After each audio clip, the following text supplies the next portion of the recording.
Joining us now, Florida Congressman Carlos Curbelo. He is introducing a bill to ban bump stocks. Congressman is a Republican, and this has bipartisan support. That's the main point, isn't it, Congressman? You've got bipartisan support for the first time in a long time for a gun control measure, right?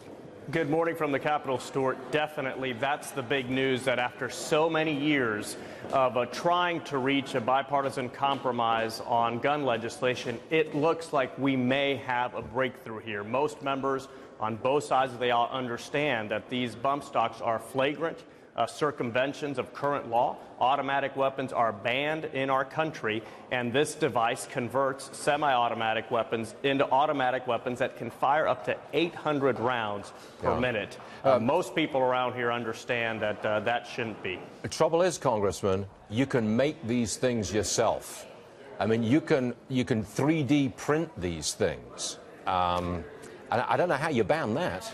Well, you have to have tough penalties so that you have a strong deterrent for people to acquire or make these kinds of devices. So we're now trying to structure that legislation. We want to make sure we keep buy-in from both sides, because that's the only way we're going to get something done. So we want to be as ambitious as possible, but we don't want to go too far, because then we lose our coalition.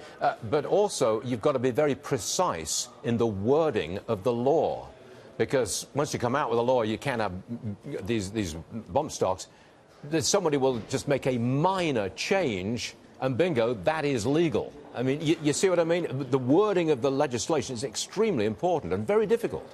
That's right, and that's why some of the focus should be on the ability or the practice of converting weapons that are semi-automatic into automatic weapons. That's what we want to prevent. For someone to be able to fire 400, 500, 800 rounds per minute, most Americans, and I would say most members of Congress, understand that the laws as they exist today are designed to prevent that, yet we have this loophole that's being exploited, and we need to rapidly close it. Is this basically, we've got to do something, and this is something we can do? That's it, isn't it?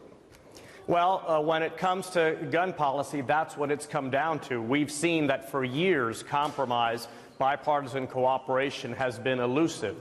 If we can take this first step, perhaps we can also look at other policies that both strengthen the Second Amendment, because I do believe in the Second Amendment, and we should protect the Second Amendment, uphold the Second Amendment, but like all of our rights, there are limitations, and we need to be smart about how we regulate guns in our country. Congressman Carlos Curbelo, Republican from Florida, thank you for joining us this morning, sir. Thank you, Stuart. Yes, sir.